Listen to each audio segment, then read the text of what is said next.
is the world coming to? With so few paying attention to the rate of dissension, labeling with a lack of attention.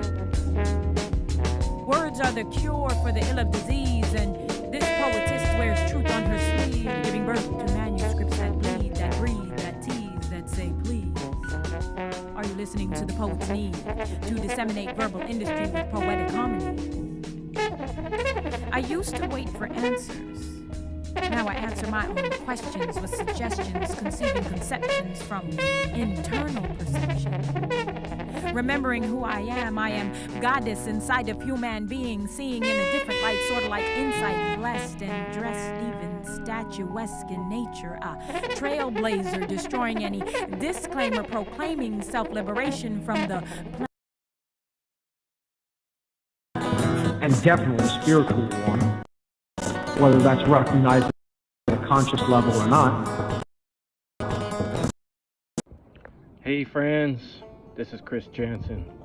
Evil is the destruction of freedom. Welcome to the End Evil Podcast.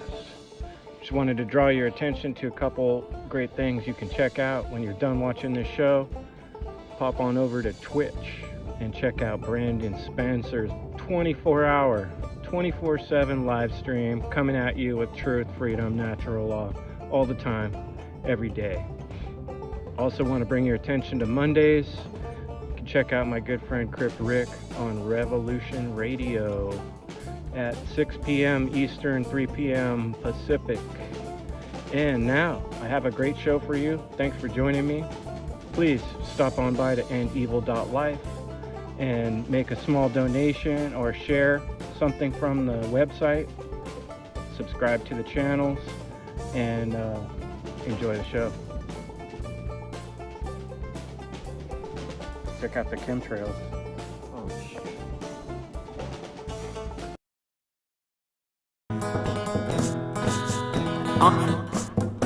I'm in a cage, I'm in a prison, I'm in a mental prison, and a physical one at that, and definitely a spiritual one, whether that's recognized at a conscious level or not.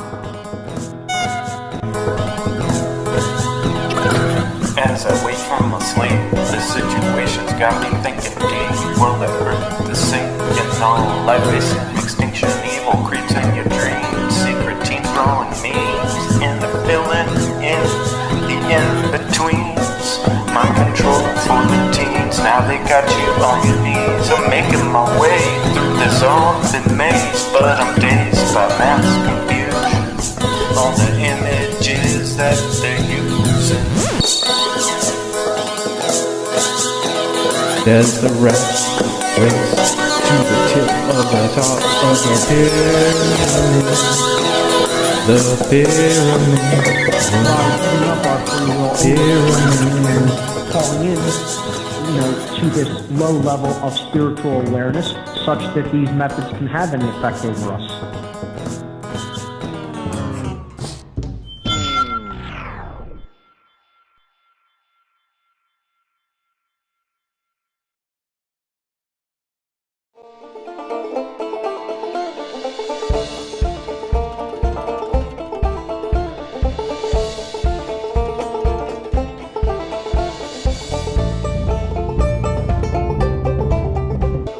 Welcome to the End Evil Podcast. Evil is the destruction of freedom, and freedom is the future I want to work towards, and it's what I want to see for human beings, because right now in the world, most human beings aren't free. We're facing a lot of slavery in this world, and that's why we're continuing discussions on End Evil Podcast on how to change the minds and the thinking and the actions of human beings on this planet, working towards a better future. And to that end, I have two awesome special guests with me today. I'm going to introduce my man, James Cordiner, and the wonderful and beautiful Leslie Powers. And Leslie and I wanted to get together with James because we're both excited. He's released a new project, his Voluntaryist Academy podcast and website. That's voluntaryistacademy.com. Thanks for joining us, James, and thanks, Leslie, for coming to join us with this convo, too. What's up, guys? Excited. Hey, James. Hey, Chris. Leslie, Chris, great to be back with both you guys. Yeah, it's Man, been a this is minute. exciting. Yeah, it was like you went into the cave, for a bit. And, you did some transformation and came out the other side. And so now we're excited to talk to you about kind of your transformation process and what you're starting with, this fresh energy and effort that you're putting forward. Yeah. Yeah, what was it? Last summer, we had the Seed 5 conference right at the end of the summer. And then Autonomy Season 10 started up pretty much like the next week. And I'd already kind of planned on putting A Hitchhiker's Guide to Truth on hiatus during my time in Autonomy. But then throughout the season, when I was learning all these new skills and really trying to like focus in on what I could bring to the table when I made my return to the content creation, I thought to myself, I have all these great things, but they're all disassociated from one another. I have a website that's great, but it's not the same name as the podcast. And I have a podcast that's great, but there's no real direction with it. So it's kind of a toss up every week. And all of these different, thoughts started coming to mind. And it wasn't very, I wouldn't say self-conscious, but it was actually a really good exercise in self-reflection of, if I'm going to do this content creation, I should really make a concerted effort to making sure that everything's really easy and accessible. And also that I needed to start from scratch in order to achieve that goal. And if I were to start from scratch, what would I want to do? I would want to make sure that I have a direction to head in, where there's consistency in the method and the message that I use and choose to put out there to the people. And that is how Voluntaryist Academy came to be. That was the inception of it, the birth of it. So after Autonomy Season 10 wrapped up, and I did all the graduation stuff and everything, I started building the website, because I figured, what good is the podcast if I don't have the website to really direct people to some place where, I just thought that would be the best first step. So that's what I did. And then the website launched in April, and here we are in June. And so the channel is very fresh, right? And it's going strong, but it's very, very fresh. And so my goal is, for the time being, to really try to expose how long this idea of voluntarism has been around.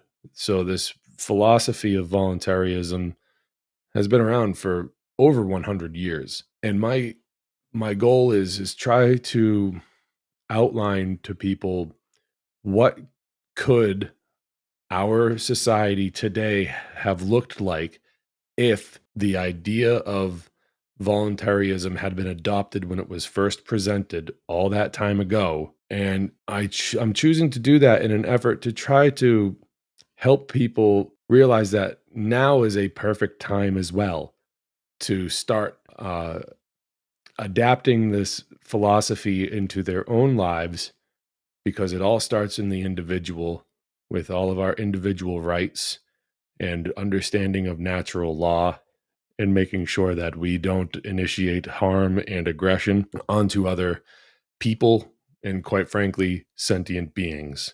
I know the sentient being thing is kind of a difficult pill for a lot of people to swallow, but let's, I guess, start with our own species first and then we, that's my approach to it anyways. So that's kind of like where all this is coming from. And what I'm choosing to do with the channel is make short podcasts and to have the long form content be me literally just reading material about the topic.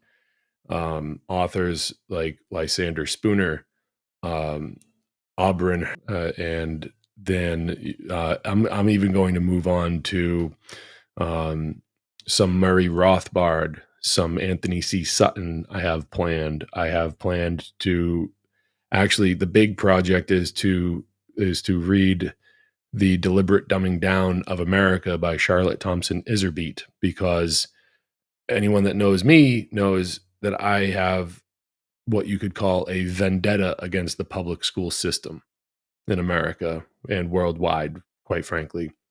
So what I'm building toward is a sort of chronological, ordered exposure of how the heck did we get to where we are right now, and what could we do to form a better future for generations to come, because you guys know I have children, and I'm a big believer in making a better future. I think that we can do it if we really put our minds to it. And, they deserve it. They deserve a good future. And so, I mean, that's overall like the goal with my new channel here, and my love for content creation and what I want to put out in the world. Because I guess the idea of the law of attraction, if I'm putting it out, maybe it can happen, And so I like how you're connecting the dots from the history, the past, to where we are in the present, and then the impact onto the future, that causal line, cause and effect line, and bringing education, like first and foremost. Yeah, I think too, like this whole process that you've described, James, it's right along the lines of some things I've been sharing with people on this podcast, where being content creators or being any type of creative creator, as far as that goes, there's this process of what I just called recently throw spaghetti on the wall. And then you kind of like realize that, oh shoot, the way I was doing the show or the way I was putting this material out there was missing this element, or like you're saying, it felt disjointed to you. So then we kind of have to hibernate for a minute and calculate in our mind a different strategy going forward.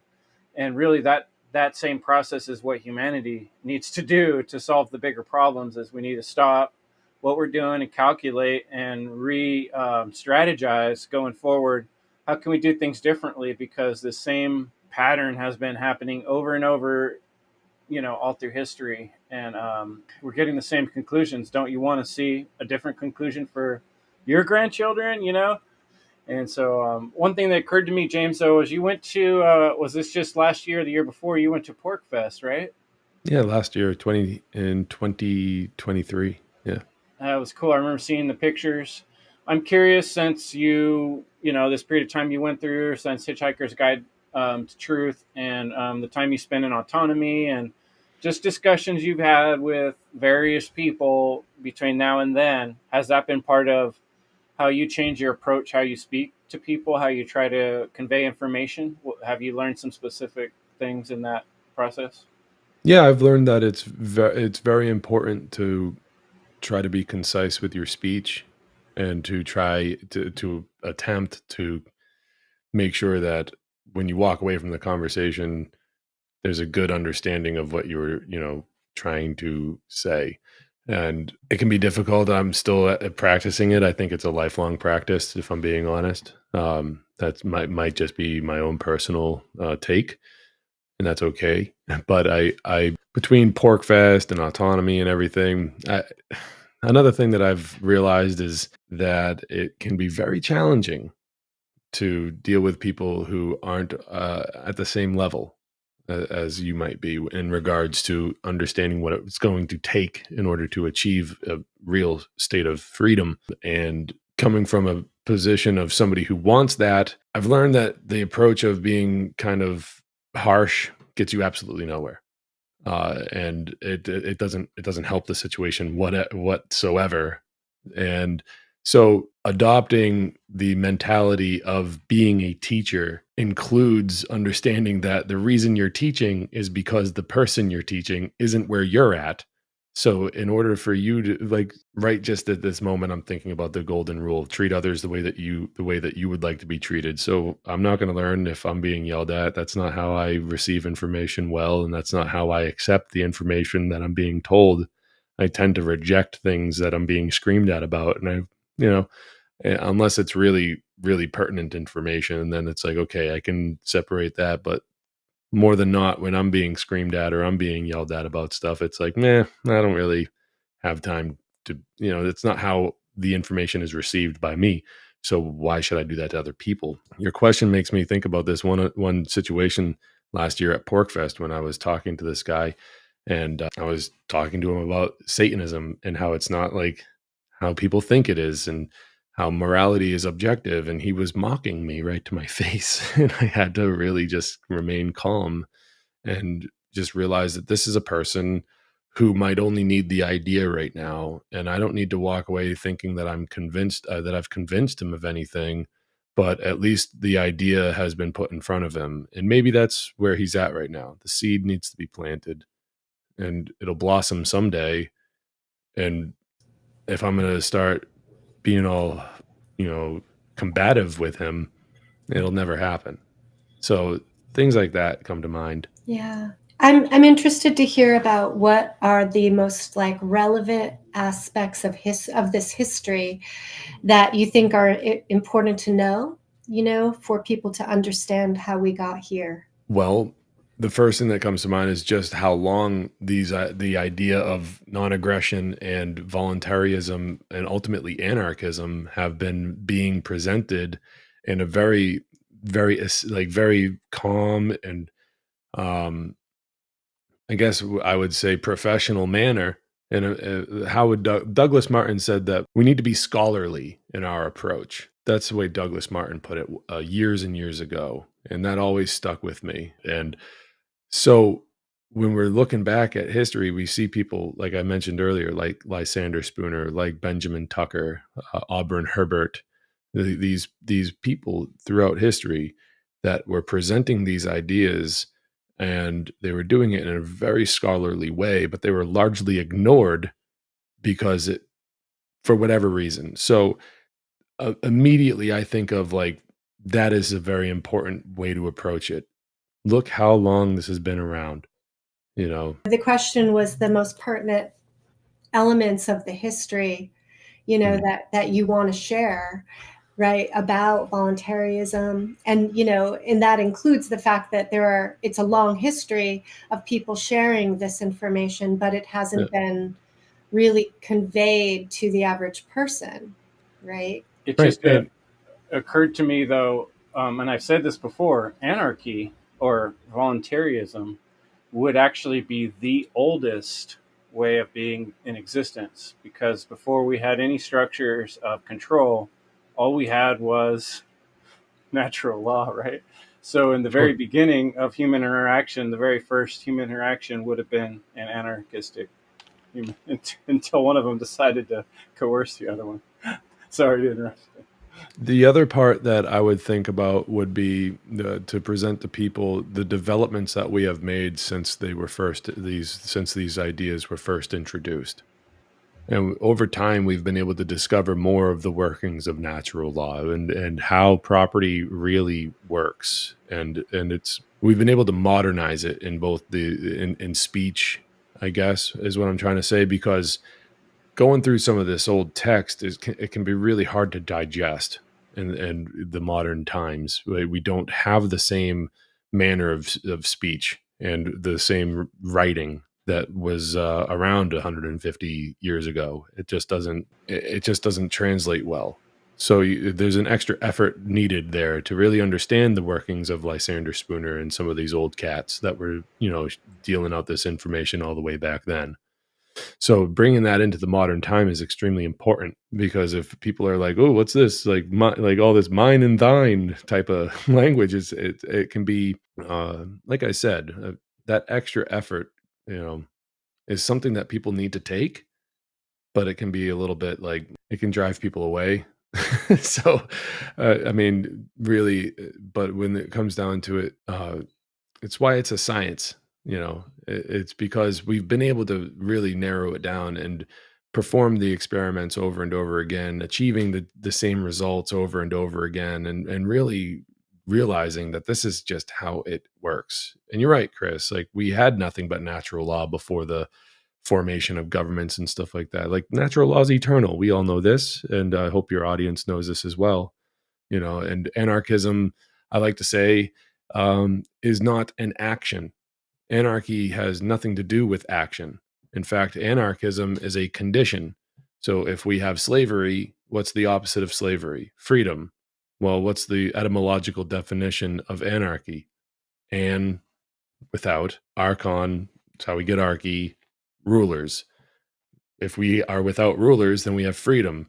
So anarchism is the opposite of slavery. And so therefore, anarchism is a condition of our existence. So if we want to achieve a condition of anarchism, if we want to attain, maintain, and retain that condition of anarchism, it's going to take action. What type of action? Voluntary action, voluntary interaction between all people with the consciousness to understand when you're about to initiate harm that you can use your own free will to not do it. You can say no. You can walk away. It's actually a lot easier to do that than it is to go through with the harm. People like to say that it's the opposite of what I just said, that harm is easy. No, it's not. No, it isn't. Walking away from it and not causing it, that's a lot easier. And so thinking of it that way, the word voluntary, it means free will, your own volition. Think of it that way. Your own free will choices. That's voluntary. That's how voluntarism is built. And so it comes down to each individual understanding that their actions affect other people and that they have control over their own actions in all places at all times. So if we really just learn that one principle of like self-ownership, then we can really make a drastic impact on the future if we really set our sights on that. I like that. The version, when I first started looking into different podcasts on freedom and discovering, like you're saying, some of the authors, Lysander Spooner was a big one that hit me. This Highwayman, especially. I love that story.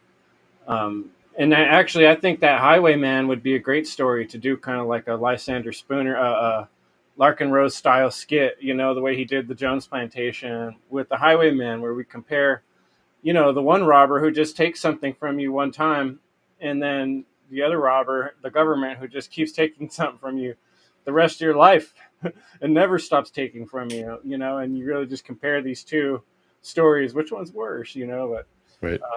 That's not, that was sort of a side note I thought of when you were talking about Lysander Spooner, but what I like about the idea of voluntary, doing things voluntary, or voluntarism, is it gives you this feeling of action, right? Like, because it's like in a time of emergency or something's going down, if we say, can I get any volunteers, Right. Like those people that jump up and grab the door or start moving the debris or whatever it is, help the person out of the car, those are the action takers. Those are the people that actually make a difference in this world and that become the heroes of that later.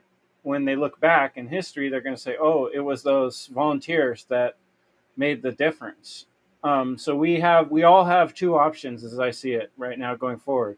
We could just kind of live our life and from our own ego-based, do as we're told and do what everybody else is doing, just try to get along and survive. Or we can become volunteers to try to make the future in some way better. Because if we don't, it's going to continue on the shitty trajectory it's on. So maybe Leslie, you want to say something, and then you guys can comment on that. I'll just kind of say that I think voluntary behavior is two sides of the spectrum.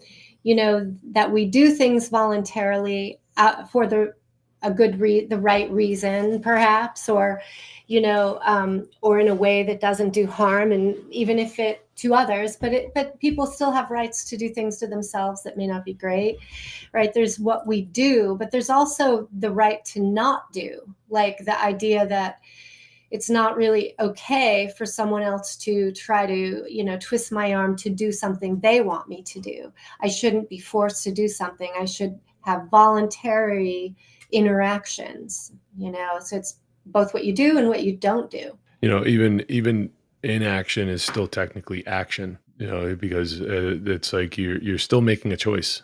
You just chose to do nothing. You could choose to step aside. You still did something. So And with voluntarism, it's a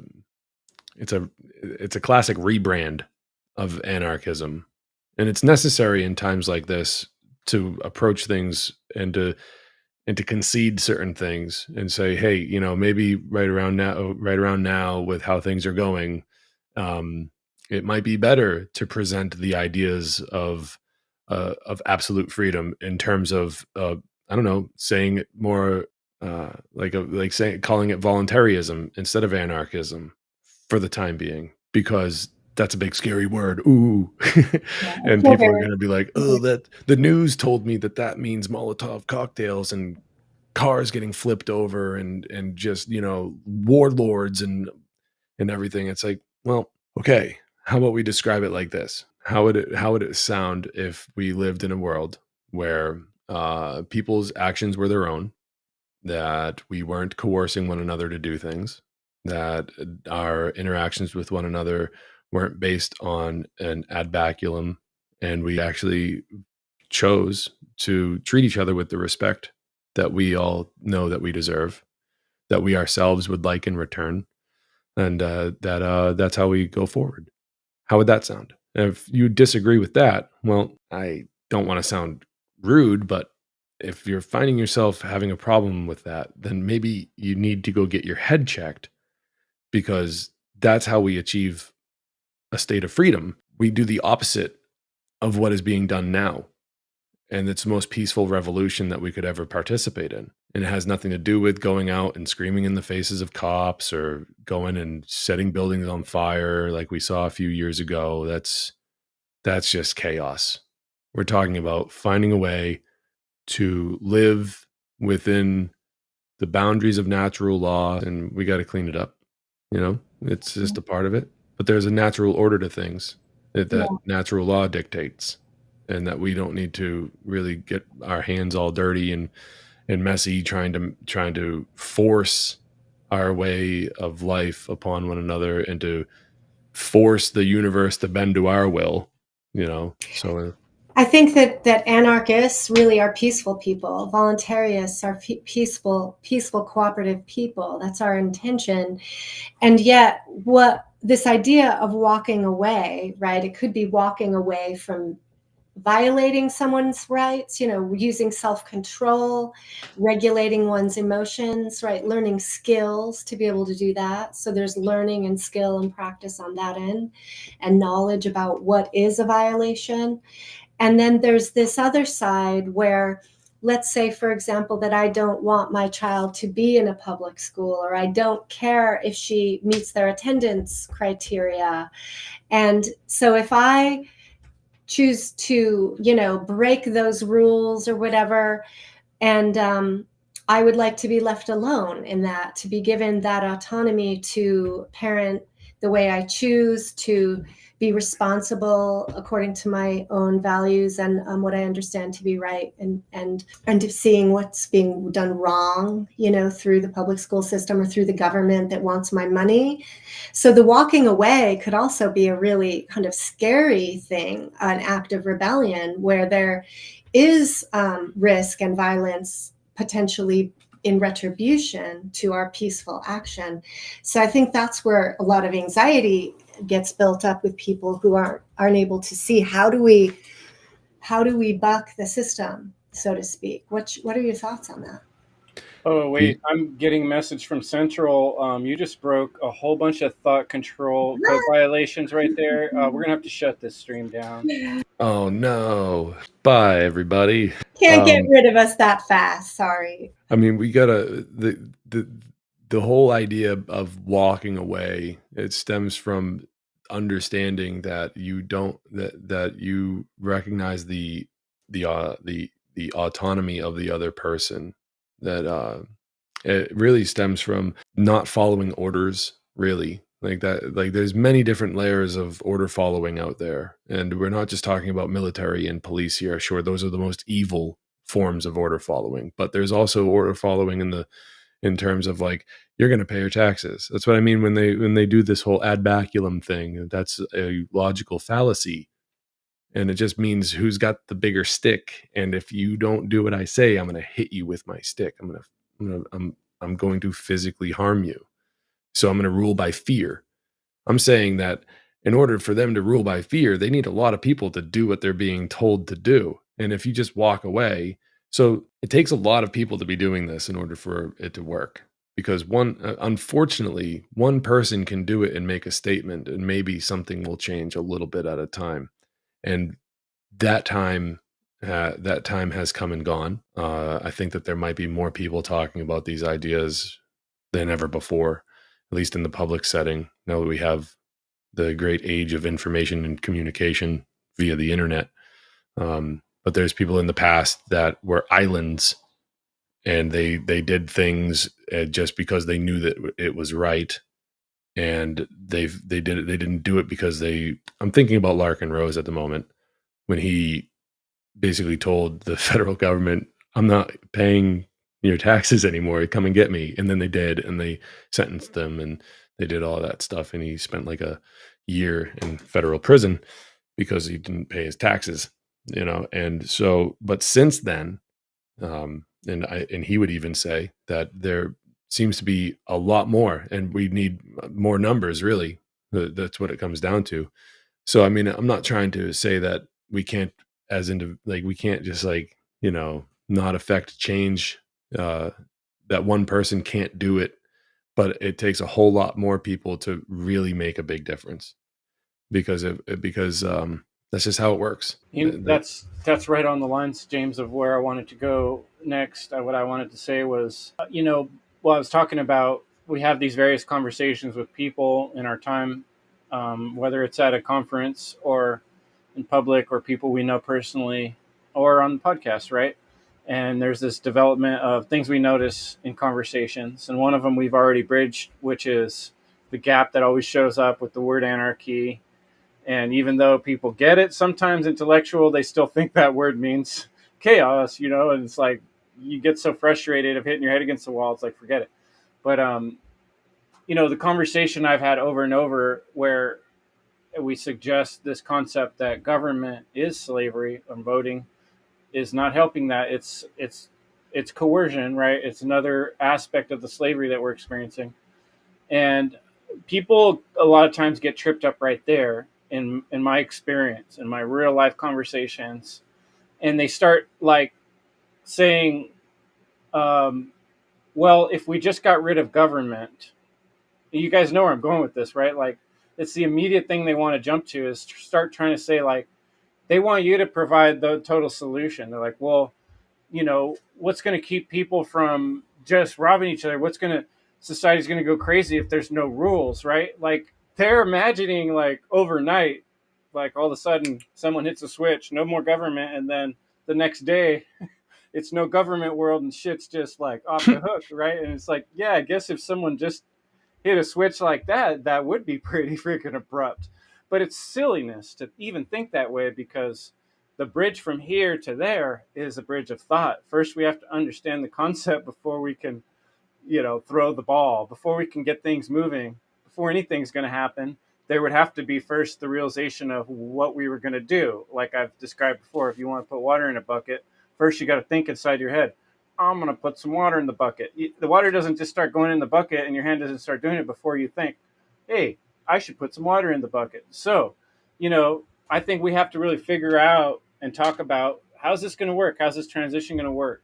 And maybe we can help kind of describe that for people, how that might actually work, and conceive of the future without imagining this abrupt thing that's inconceivable, that's not how shit goes down. I'd love to hear your guys' thoughts on that. If I'm sure. Gun. I have been a person in the past, and I'm trying to be a little bit more positive, but not have that dose of hopium that some people fall into. I think sometimes that, what you're saying is exactly how it would go. If we woke up tomorrow and the government were gone, there'd be a lot of violent people thinking, now I can get away with everything I've always wanted to do. And it might be true. The difference is that I don't think they would last for very long, because of the amount of actually objectively good people that exist. People that do know the difference between right and wrong, They just think that the government's the arbitrator of that. And if without that arbitrator, then they would still know the difference between right and wrong. They just wouldn't have that pillar, that crutch to lean on, and to wait for, you know what I'm getting at there. So there might be a little bit of a purge situation but then again, how long would it really last? I don't think it would last for very long at all. I really don't. I personally wouldn't be worried about my neighbors. Think about it. How much does government really, other than, I was just talking to my wife about this like yesterday, how much like really just isolate the category of violence into physical violence, like getting smacked upside the head.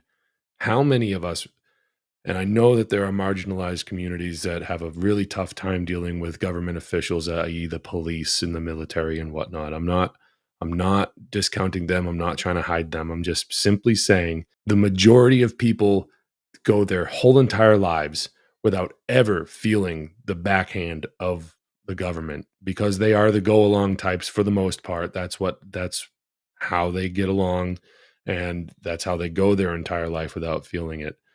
But that doesn't mean that they're not good people. That doesn't mean that they need to be hit in order to be good. It just means that they've been taken advantage of. So going forward, like, this is the answer. The philosophy of voluntarism is the answer. Really hard for people to swallow that. But I'm telling you, if we don't do something about the problems that we're having, like I mentioned earlier in the conversation, we need to start doing the opposite of the things that got us here. What got us here are lies, coercion, theft, all of these different things that are terrible, terrible things that people do to one another on a daily basis. And those people are government officials and the order followers that enforce their laws.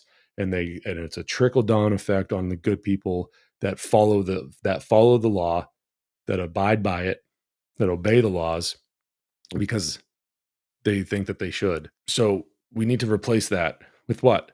Voluntarism, and yeah, things could get rough.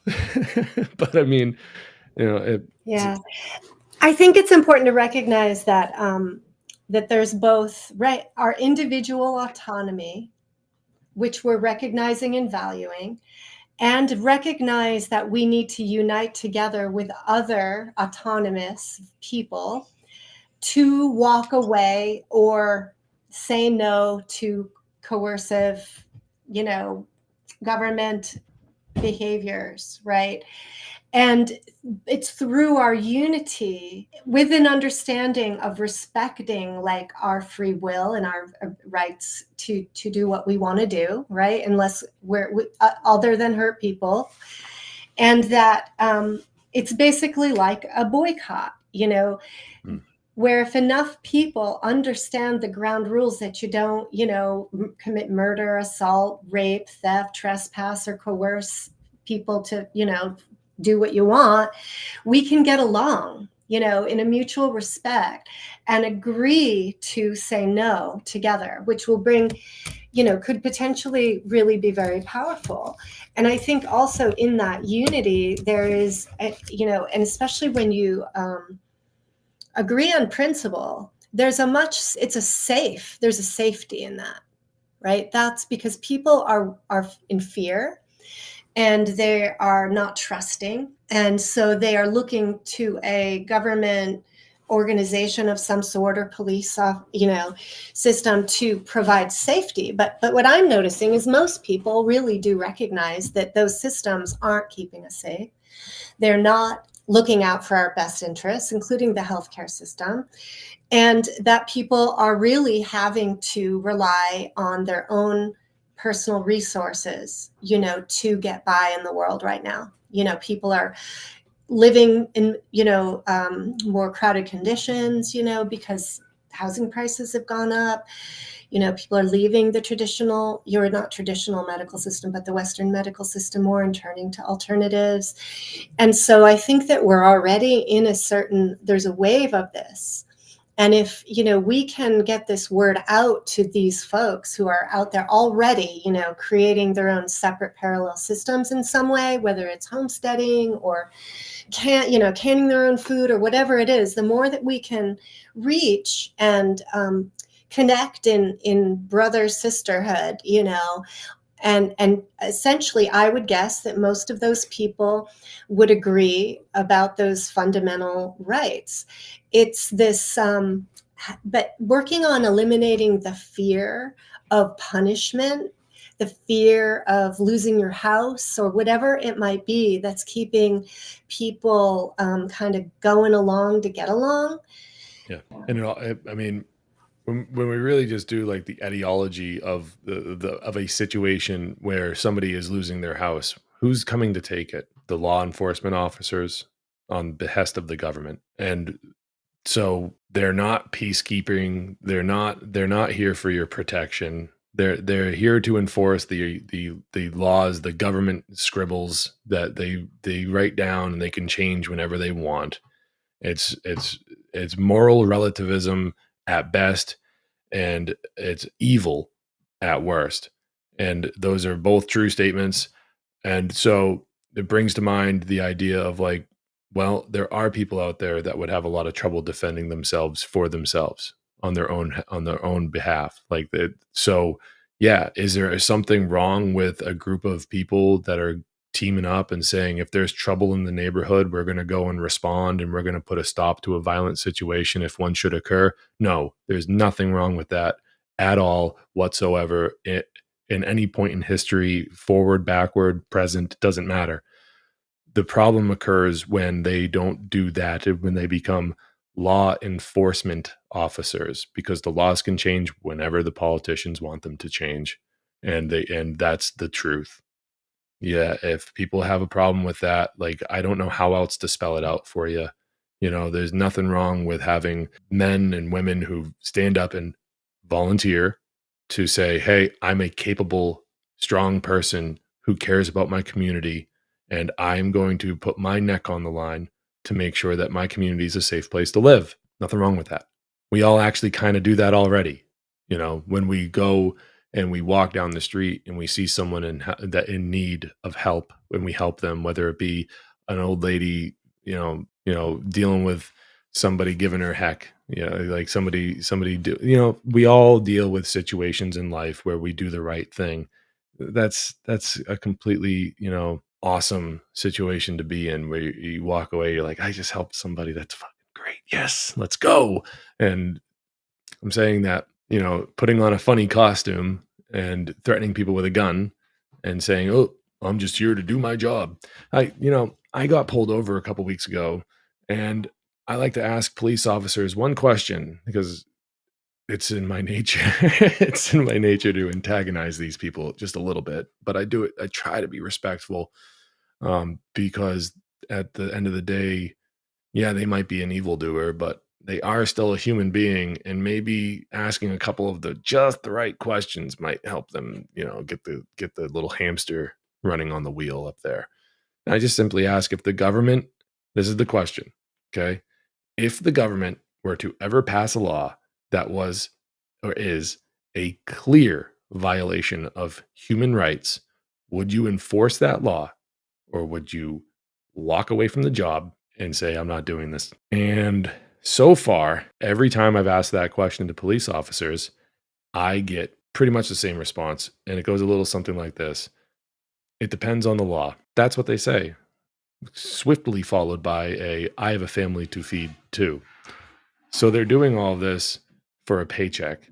That's my proof for myself that I choose to try to share with others, because it's really kind of startling when you think that, like, a decent person that you think is putting on this, this costume and walking around claiming to protect the community, and they swear an oath, all these things, but the oath that they swear is to enforce the law, not to protect the community. We know this already. They don't have any obligation to protect us.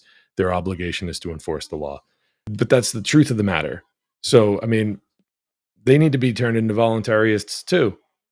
How do we do that? You just go, all you can really do with these people is ask questions. All you can really do with anybody is ask questions and depose the idea in a constructive manner where you're not forcing it upon people. Because that's the other thing as well. It's like, how do we do this tightrope walk of being like, my idea is really good and you should do my idea without violating the very principles you choose to espouse? How do you do that? You just ask questions. You try to help them along and help them change their mind for themselves. That's what I think is the best approach and how we really go forward and create a better future. I mean, if you understand this philosophy, if you understand natural rights and you understand the principles, formulate in your own mind, and my advice to you guys, the audience or whoever, formulate in your own mind, in your own words, a set of questions that you could present to people to help them along with thinking about their own actions, the things that they support, the organizations, the institutions that they support, and whether or not those institutions and organizations are moral and are actually doing things that are for the benefit of all humankind and all, from here and into the future, because I keep mentioning the future, and it's like such an obvious thing that many people probably don't really think about a lot. I think that we're in a state of mind control, and that we think about instant gratification. We think about the present maybe a little too much. I'm not saying with that present moment awareness is bad. Yeah, we need to know what's going on right now. We need to know what we're doing right now. Yeah, what's going on in my mind, what's going on in my body, my surroundings. Great. But I'm having an impact. What's that impact look like? What kind of future are my kids going to have to adopt and come into and try to navigate through? Like, it's not fair for us to just big picture thinking. Yeah, big picture thinking. What's lacking in so many cases. I don't mean to filibuster. I'm sorry. No, feel free. Just get excited. I love hearing you talk. And actually, I've always wanted to say too, you have a really good speaking voice. It's like great for podcasts. Like, I like listening to your podcast on the go. I think a lot of people do at work and stuff, just have it in the ear. And I think you're right. Like, keep on suggesting these ideas and thoughts. Like, in the way I see things happening, like, change really doesn't usually happen abruptly unless you're talking about like an earthquake or a tsunami. And those kind of things you don't really want to be around for. And the same is true of human when things build up for a long time and humans don't deal with them, and then things kind of go crazy or explode. That's because things weren't dealt with. But any real change happens kind of gradually, little by little. The minds of people shift over time. There's various pressures. I was recently reading the autobiography of Malcolm X, and in his lifetime, you really see a stark difference from the time where he grew up, and it was partly the places he moved to, but where he grew up, like being a black person, you might as well be a slave wherever you go, whoever you talk to, you're treated 100% different from everyone else. He gets a little older and he moves to another town, and there's sort of like a subsection of town where you're okay to be who you are and be black. You're just different from the white side of town, And then as he gets older, he moves to another place. I forgot where it was, Chicago or something. And people are just kind of like, black guys are dating white guys, and no one's tripping out on it. It's like little by little throughout the years of his life and his observations, he could see this change happening, right? There was books and writers. There was not like podcasts we have now. Back then we had writers, people like Baldwin, people speaking. Pretty soon there was pressure from a lot of different angles of saying, hey, what are we doing in our society? We have people living in your house that are your slave, like there started to be this moral pressure, right? And there was all these financial pressures back then too, why people were doing that, And if you think about it, even when all these real intelligent thinkers are coming out and realizing like we can't have slaves, there was still like women were treated terribly. They couldn't even vote, like the minds of people were getting certain things, like right now we think it's like your average person anywhere here is, if you see someone beat a child, we're like, what the hell are you doing? We want to beat them. There were times when people and places in the world where people beat children all the time and no one thought twice about it. You just kick a kid as you're walking on the street. That's just normal life. The mentality and the way people think changes over time, and it changes depending on people taking that voluntary action to choose to like, hey, we need to be better people. We should treat one another well. You know, people setting that precedent and leaving some sort of legacy for the next people in their area that, you know, those people really cared. Let's be like them. Let's not wreck things, right? So we have to be the ones now to create that legacy and to start making that slow, progressive mental change in the people all around us until it becomes obvious, crystal clear to everyone. That's not going to be quick, you know, but I think what we're doing is that process. We're talking through these things, you know, we're trying to envision it as hard as it is, you know? Yeah.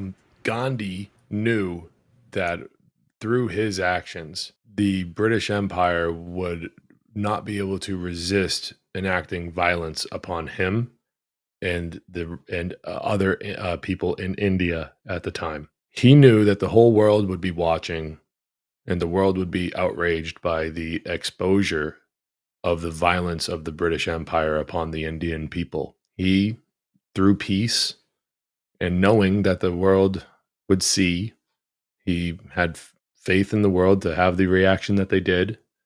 And the British Empire were basically shunned and chased out of India. And so with that example, one man can make a difference. One woman can make a difference. Yeah. You know, when the world sees what happens to peaceful people at the hands of violent thugs, we do have this natural reaction to point and say, that's fucking wrong.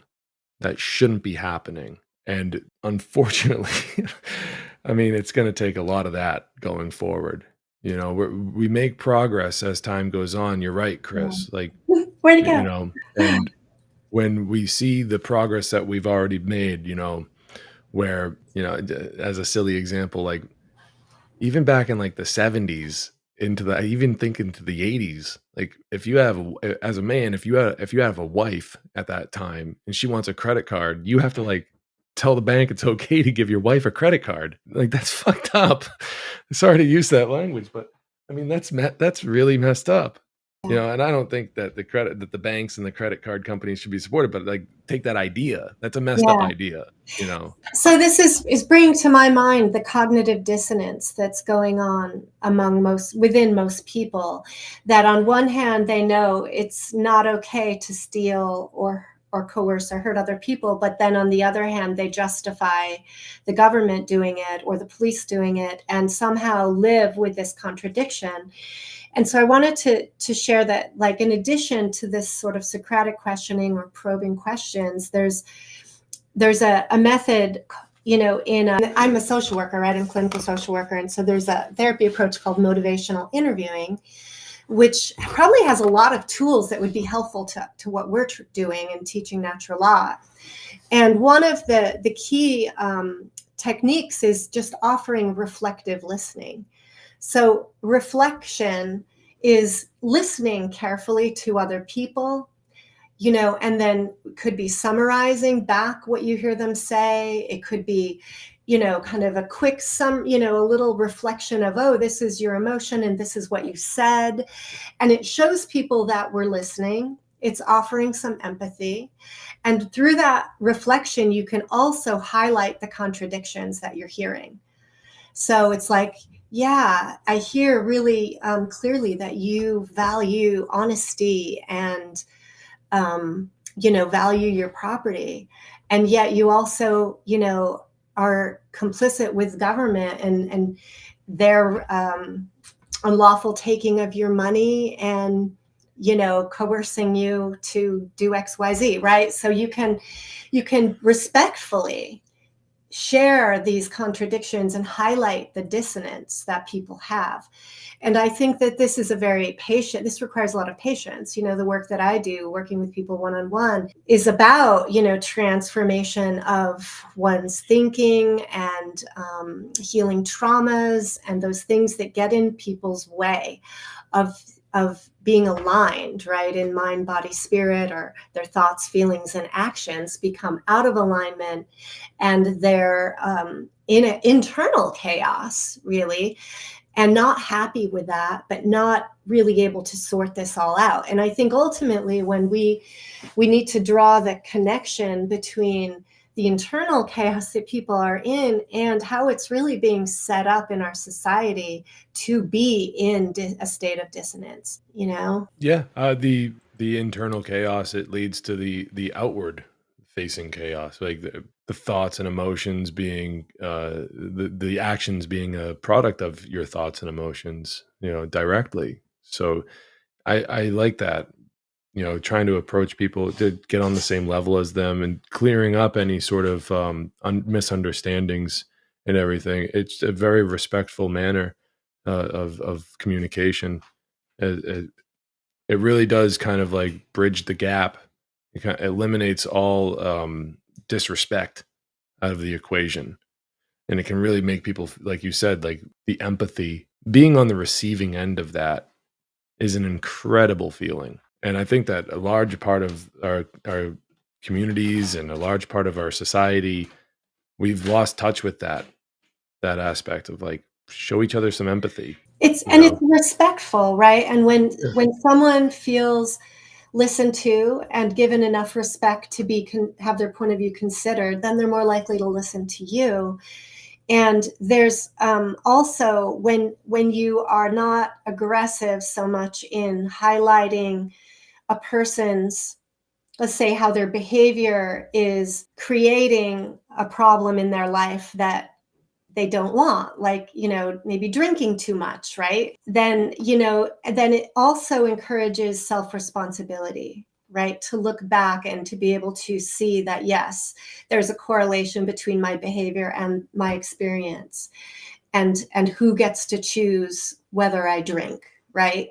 That kind of thing. I love pointing the finger, right? I'm a person that's like really good at doing that. And I can't help myself when I hear you say what you just said and say that, like, no, like people have been trained into that, and so who did it? I mean, parents largely taking their kids and putting them into these institutions like public schools and indoctrination camps. That's, I mean, so like at the end of the day, when it comes down to it, like, yeah, we got personal responsibility and all, but there's a lot of truth that needs to be covered of like what the heck is really going on and what got us into this situation in the first place. So like we need to heal, but part of the healing process is just coming to terms with the truth and saying, well, how can I reconcile the past?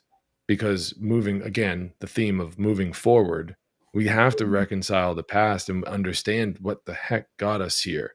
And it's both hearing, very much hearing truth in a direct manner, and also doing that internal healing and recognizing our part in it, our participation, in how that is where we are part of the problem and part of the solution, right? For the record, I know, like I point, just like pointing the finger. I'm good at it, whatever. But like I point the finger at myself all the time. You idiot! You did something. I was wrong about this. Like, and that's another thing about coming to terms with the facts and saying, hey, I was wrong about something, and oh my God, I gotta own it, because that's another part of self-ownership is like, you got to own your actions. You got to own your mentality. You got to own every bit of head to toe in and out of yourself. You got to own it, man. You want to own yourself. You want to be free. Well, own yourself and be free. And then no one can touch you, and then people are going to look at you and go, geez, man, you're really happy. What's going on? Like you've changed, like it seems like overnight. What's going on with you? And then you just go, hey, I figured out my BS, and I'm just able to do things now. Like I don't. It sounds wicked easy, right? But it's the truth. Like if we own every aspect of ourselves, then the only thing left to do is to eliminate the schmuck down the road who thinks that they can tell you what to do and force you to do it. And you're like, no, I'm going to decide, and then that breeds confidence, this sense of self-ownership. It breeds confidence. And then with that confidence comes courage, because then with that courage comes a powerful example of what self-ownership can bring. And that will inspire others. And that's how one person can really make a difference. And I mean, so That's that responsibility. yeah, man. We have the ability, we're able to think, to say things, to write things. And why would we shirk that, why would we shirk that responsibility we have? I think part of the reason that our modern world's very chopped up and fragmented, there's not a lot of continuity generationally, and many of us are lacking our bigger family, cousins, grandparents. The community around us is kind of all divided, separated from different places, have just all behind closed doors watching their own video screens. A lot of the way we maintain a certain level of confidence, and like I'm saying, that kind of feeling in a community of what's right, a lot of that is maintained by the community itself, kind of knowing who each other are and talking. Can you imagine a tribe that met every night at the fire? Like, you're not going to be able to look in the eyes of your neighbor while you're kidnapping their child, right? You're going to be like, well, what are you doing? You're my neighbor. We're together every night. But because we've allowed ourselves to live in a society that's so fragmented and sliced up, and we don't have cohesive family units or passing down knowledge from one generation to another, from mother to daughter, father to son, etc. We're really at a disadvantage in that way. But that's kind of what needs to be rebuilt. That culture of excellence that Richard describes in Autonomy. We have to kind of take on the bull by the horns, metaphorically, and start to create excellence, start to create this culture of other people that care, which I really enjoy the community we've had with you, James, even though we haven't met in person yet. I'm sure we will. One day we'll make it happen. But, yeah. There's a lot of other folks like yourself on the One Great Work network that are out there talking about truth or natural law, or, people like Larkin Rose and, all these people we've met online and shared our work with and shared their work with. That's kind of like the old version of what I was saying when people writing letters and they're like, should we really be keeping slaves in our houses? Is that a good idea? Eventually the idea started to sink in, like, no, that wasn't a good fucking idea. And the same thing has to happen now. But those of us that have the ability to respond, that have a respect for your own amazing technology of your body and how cool it is that you can think and come up with a cool plan, like, help us out. Come up with a cool plan. We need it. We need to work together, and we need to start taking whatever steps we can to get more people aware of this reality. And then when people are aware of it and it starts to be normalized in mindset, then more physical world actions can change. But until then, you're just being at the gates, but you have no weapons and no tools, because the thought hasn't developed enough for people to understand what the idea is. We're trying to storm the castle, They don't even know what the fuck we're doing here. They're just, freedom, And to that point, like, even if the storming of the castle idea worked and they got freedom, they wouldn't know what to do with it when they got let's it. get another king. Just as quickly as they achieved it, they'd squander it away yet again. Right. But if we are like being a powerful example of excellence, if we're living that way, and that's the most that any one person can really be expected to do. Be a powerful example of excellence. You mentioned communities and families not having the strong ties that they once had. That's funny because strong communities have also a strong sense of trust. The members of that community and or family, they know each other. They know habits of one another. They have trust. And with that trust comes freedom, because of the idea that, like, when somebody isn't out to get you, it's easier to communicate with them. It's easier to coexist with them. So that's another thing that as far as being a good example goes, like, reach out to your neighbors, get to know them. You might not agree with everything that they say or do, but, like, get to know them.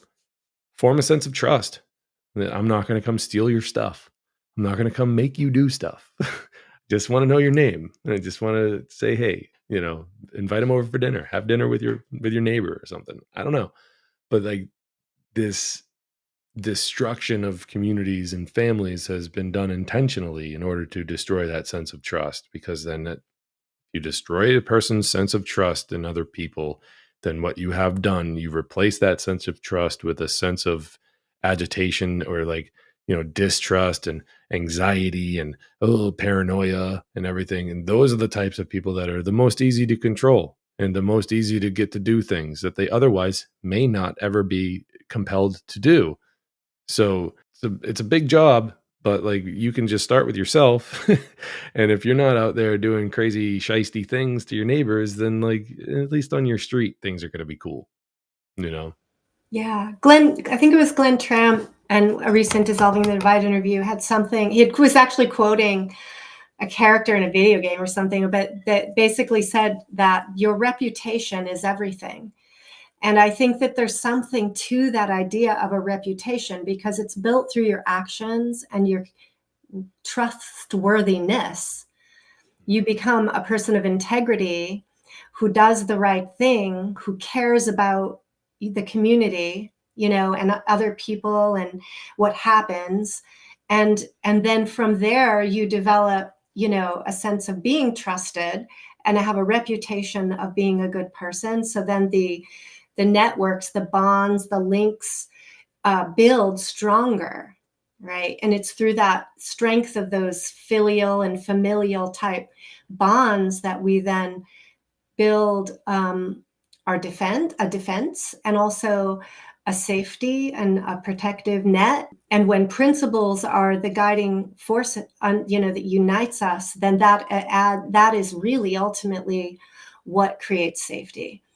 And with that foundation, then we can come together and as people create services and support systems for those most vulnerable in our communities, the developmentally disabled, the elders, the isolated.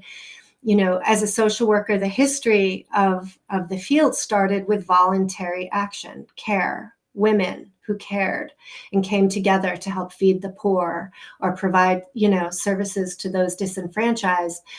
And so it is, when we talk about voluntary action and the individual nature of that, it is really in combination with the care and the recognition that we're all connected, this interconnection that we have, and that is we can do this together, without the need for all of these external structures, which are kind of tricking us to think we need them, but we don't.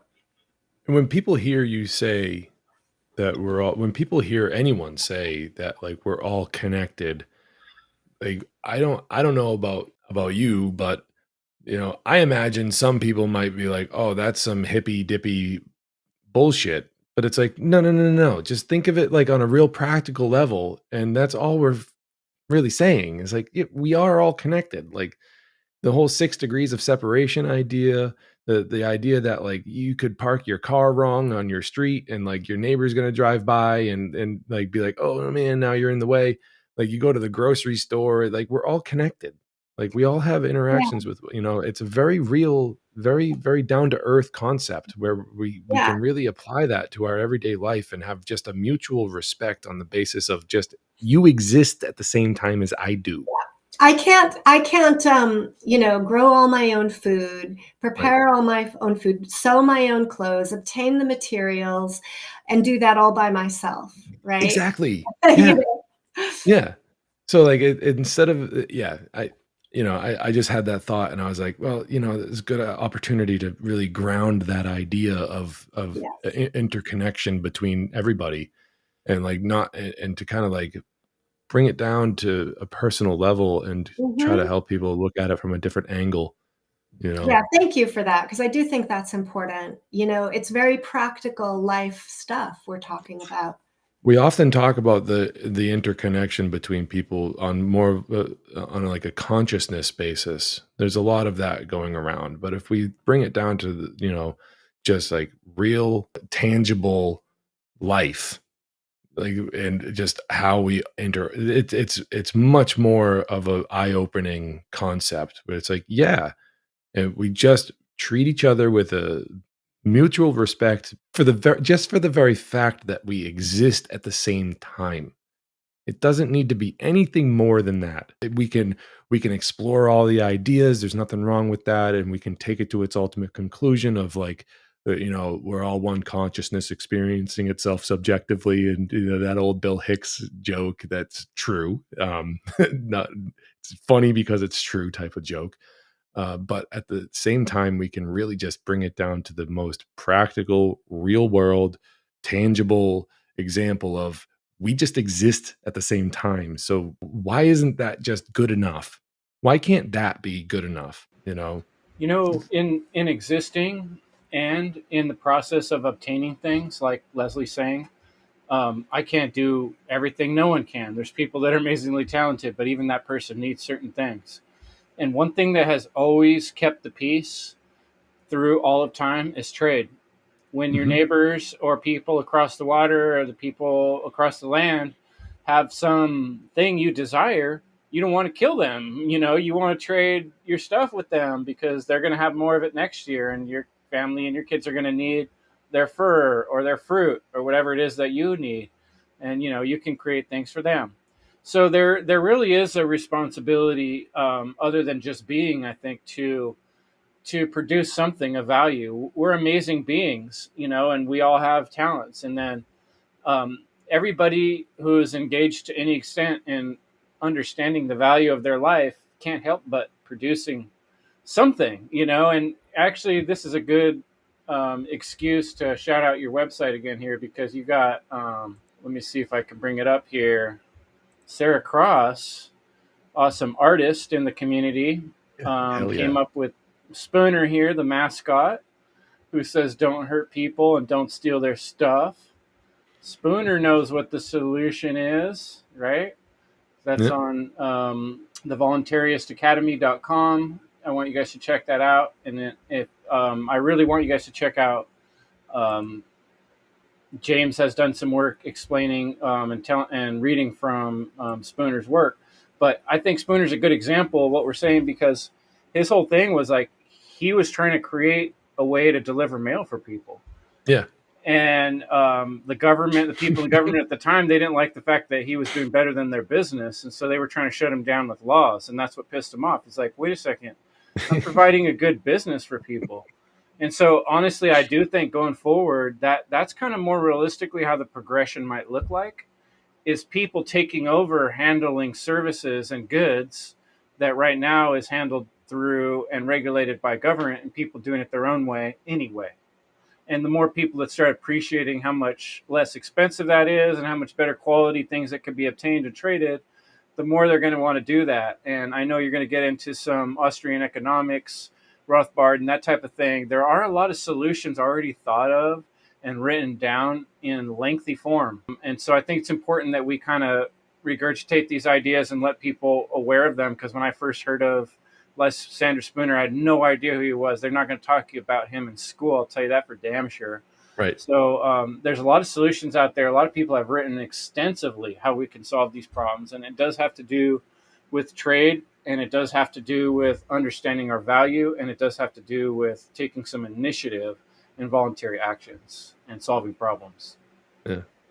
I mean, that's there's nothing wrong with wanting to have a happy, healthy life. And unfortunately, the things that we need in order to achieve that is, those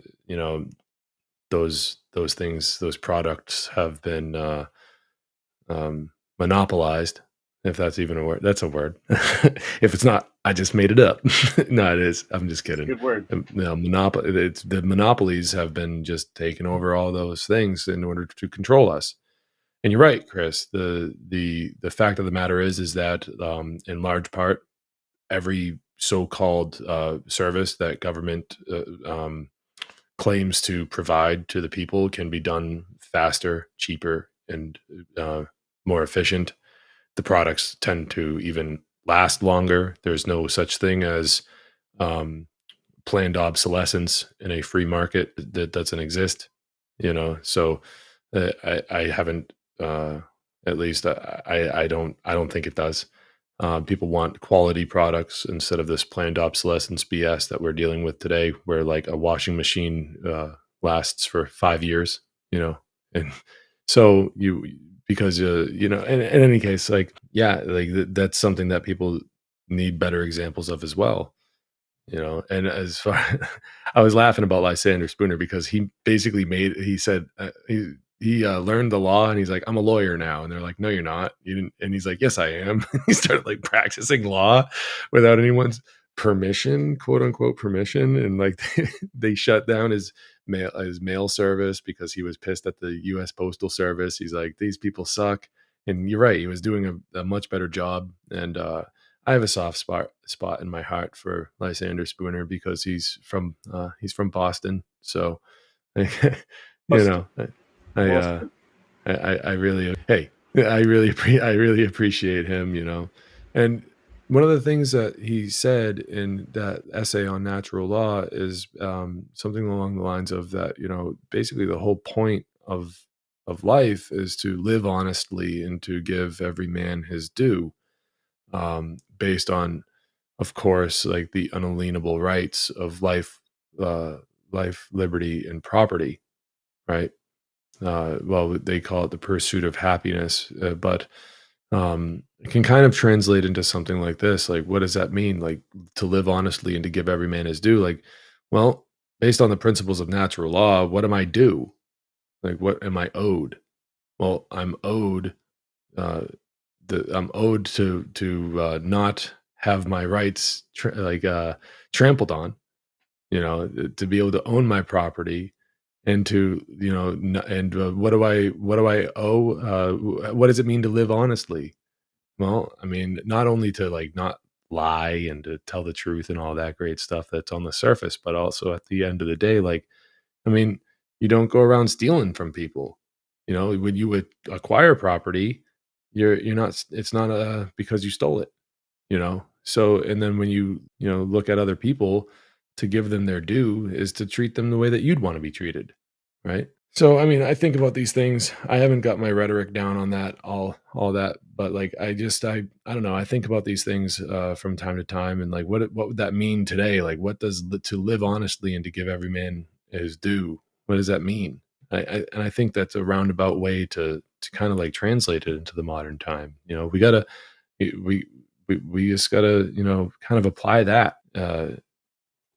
I really appreciated what Spooner wrote about that. And Sarah Cross. Now that if we're talking about Lysander Spooner, like, she's kick ass, and she came up with she took.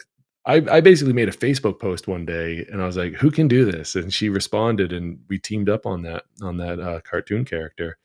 And yeah, I mean, people might try to criticize me for including a cartoon character in my website and in my I guess you'd call it like branding or whatever. And it's like, oh well, what are you trying to do? Reach kids? Yes, yes, I am, because um, this is good information, and children should learn. I mean, children should know. Children already largely know this stuff. They know that when their property is stolen from them, that they should go and get it back.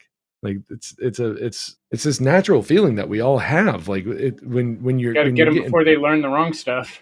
yeah, when you're getting punched in the face. Like, I got into fights when I was a kid. No one needed to tell me that getting punched in the face was like wrong and that I should defend myself. No one needed to tell me that. I just knew it. It's like an instinct. When you have your own toy or something and somebody comes over, another kid takes your toy, you're like, hey, that's mine. You didn't ask for that. I'm not sharing today. Yeah, maybe you should share a little bit and be kind to one another, be excellent to one another. But at the end of the day, if you don't want to share your Tonka truck, you don't have to. It's yours. So, I mean, children know this stuff.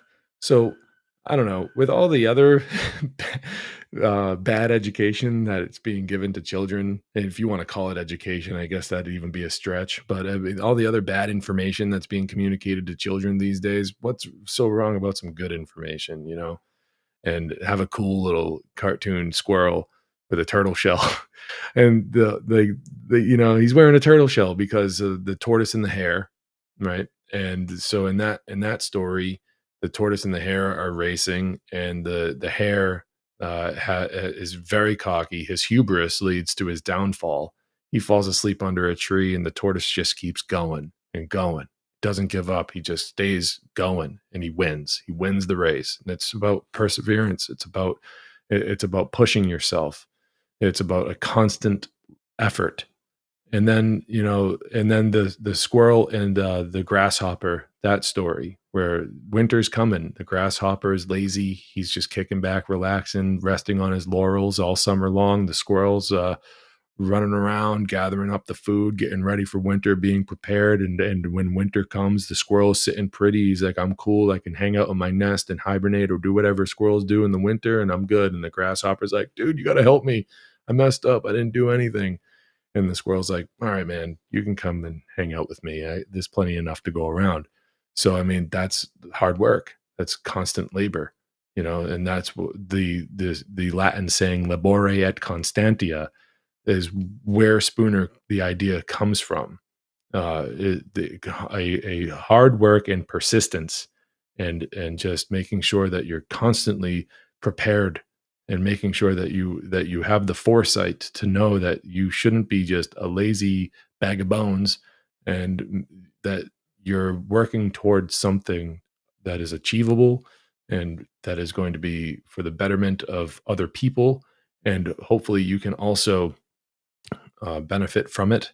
I have, if we have a little bit more time, I wrote down 7 steps and or rules of, you can call them rules. I like to call them steps or a guideline to being a better voluntarist, or to some place to start. And so number 1 is like it's the bedrock, right? As I've described it before, this is the bedrock. Without this one being, and they're not really in any particular order, but number 1 is number 1 for a specific reason. Without this, the rest of it doesn't matter. Doesn't mean a thing. So number 1 is to practice selflessness. Okay. Show care for others, and you'll get reciprocation of that care, and that being the bedrock, everything else relies on care. What do you care about? How do you show your care? And so that's number 1. Number 2 is to own yourself both in spirit and in action. So in spirit, you know what's going on inside. You have your soul. It's yours. It's the animation. It's the force of whatever the force that animates life in the universe. You've been touched by that, and it's a beautiful thing. So you own your own soul. You own what's going on inside, and you own the outward expression of that, your own actions. It's about accountability. It's about owning your own body. It's about owning your own mind. Okay. And then that goes into number 3, which would be to remain calm in thought, emotion, and action. And people might hear that and go, but wait a minute. Does that mean to be a pacifist? No, that's not what I'm saying. Righteous indignation is called righteous indignation because you're in the right to be angry. What I'm trying to convey by saying remain calm is that you are in control of your own thoughts, emotions, and actions, even in a state of anger. It's like when Bruce Banner finally gains control over the Hulk, he becomes a completely different entity altogether. He has the strength and he has the ability to control that rage and to make sure that he isn't out of line and causing all this destruction. So when we have the opportunity to express our emotions in a calm, controlled manner, express away, be angry, be sad, cry. I've been crying a lot lately because of all of I don't want to get into it because I'll cry again, but it's about being in control of it. So number 4 would be to think things through. So like when you are thinking about, like when you have control over your thoughts, you see them through. You think about thinking, think things through before you act. Think about, is this action going to initiate harm? Like, what am I about to do? Like, what am I about to say? And that leads to number 5, speak the truth. We can all respect our own personal experiences, and we can all respect everybody's personal opinions on certain matters, but truth exists. And we have an obligation to speak the truth about situations. And it might be hard to find the truth, but we need to be able, that's when you say, I don't know enough. I don't know enough to speak about this. So that's another version of speaking the truth. A lot of people want to have answers, and that's okay. But sometimes we don't. And when we don't, you need to be honest about that. And why is it important to speak the truth? I mean, you got to think about it. That's why thinking things through, your own thoughts are in line with truth. And then, when you're speaking, that's an action. And when you're speaking, you're also putting a message out into the world. That vibration energy is carrying over into somebody else's brain, and you might be planting a seed of thought in another person's mind. And when we're resonating with the truth and we're in line with the truth, there's almost like a natural harmony that happens as a result.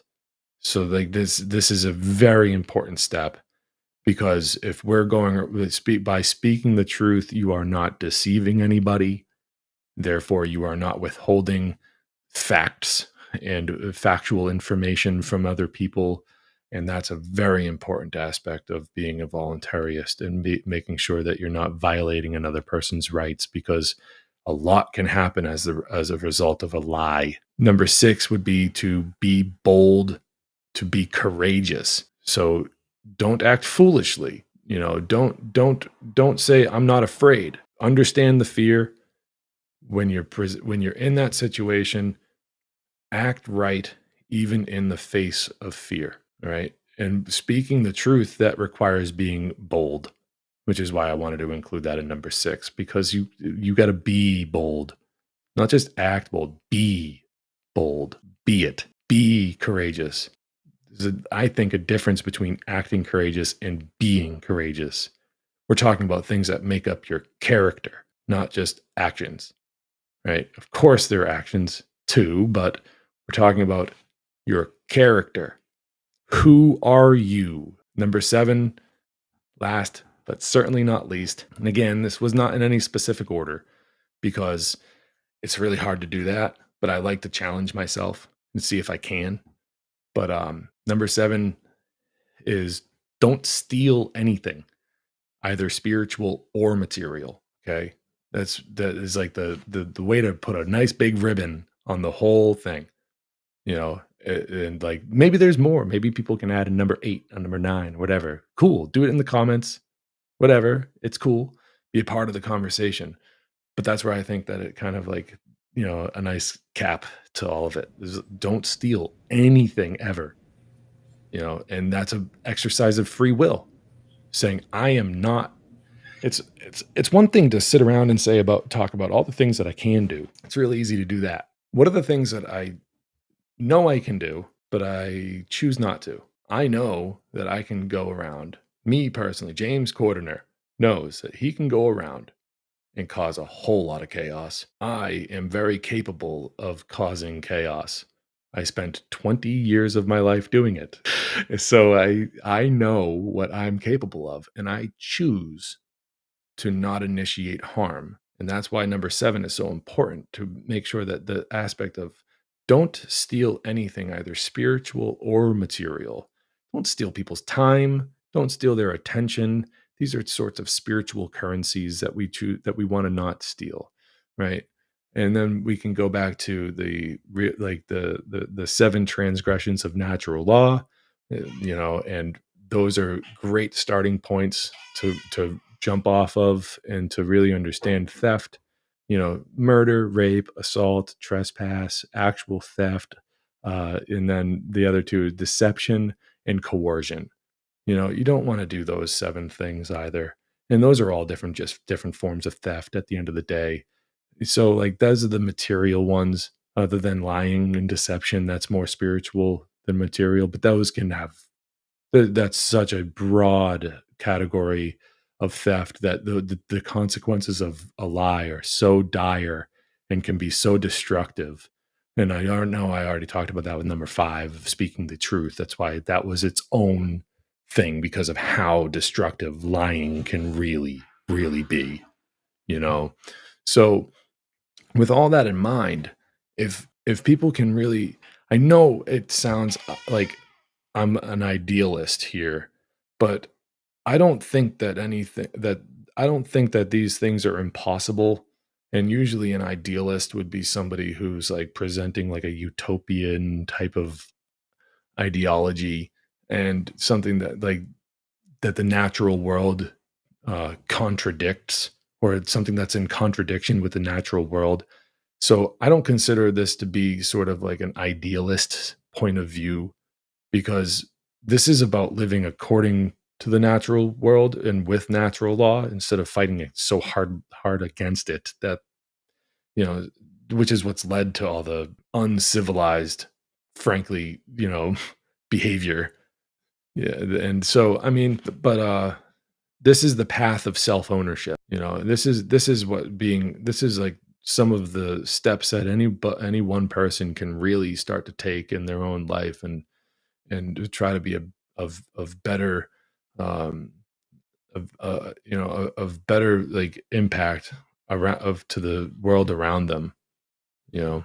And so what do you guys think of that? I think those 7 points you made are awesome. I think that these concepts are so excellent, and you did a great job of summarizing so many things into smaller, like easier to explain, like categories. You know, you did a good job with that. Yeah. I like the number 7, which is why I was trying to, like, you know, get it down to 7. Like I know that like the number 7 is a pretty important number.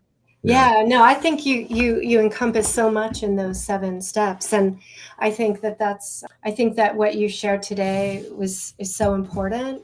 I think it's the foundation of what we really all need to be sharing, and I'm so glad that you have this new organization of your content, right, with a clearer pathway of going forward. James, thanks so much for joining us for this convo tonight.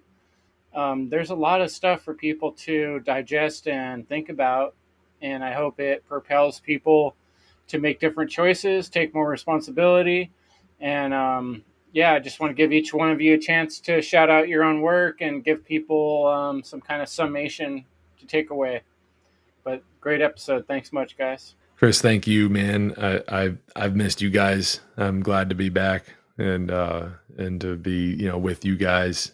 And I cherish our friendship, and I really appreciate your time. And if people like what they've heard, they can come right over to voluntaryistacademy.com. That's my website, and they can check out what's going on over there. Come on over, find your way to enjoy the content. Again, at this point in time, this is June 7th, 2024. And, you know, that's the date that we're recording this, and the channel is very fresh. But I am like thinking to myself, what do I want this channel to look like in like 5 years? So I'm building it, and I want to be looking back and being like, this is what done right looks like for this message. And drop on by, and don't be afraid to send me a little letter in the contact section, the contacts page. I like to tell everybody, when I'm ending a broadcast, or I'm ending I'm ending a video, I guess. Nowadays I used to do live streams, but I always like to remind people that you own yourself, period. That's it. We have been tricked into thinking that others may be able to tell us what to do. But at the end of the day, you're the one that's morally culpable for your actions. You own yourself, period. You're not a slave. You are not a slave. You're a prisoner. Let's escape. Yeah. Well said. And we'll put my tap link in the comments, but alivethrive.life. And that's all. You can just go there and find my stuff. All right. You could also check her out on Dissolving the Divide on YouTube and Odyssey too. And Leslie's great work, alivethrive.life. All right. Much love, y'all. We'll see you again next Thursday. And evil is the destruction of freedom.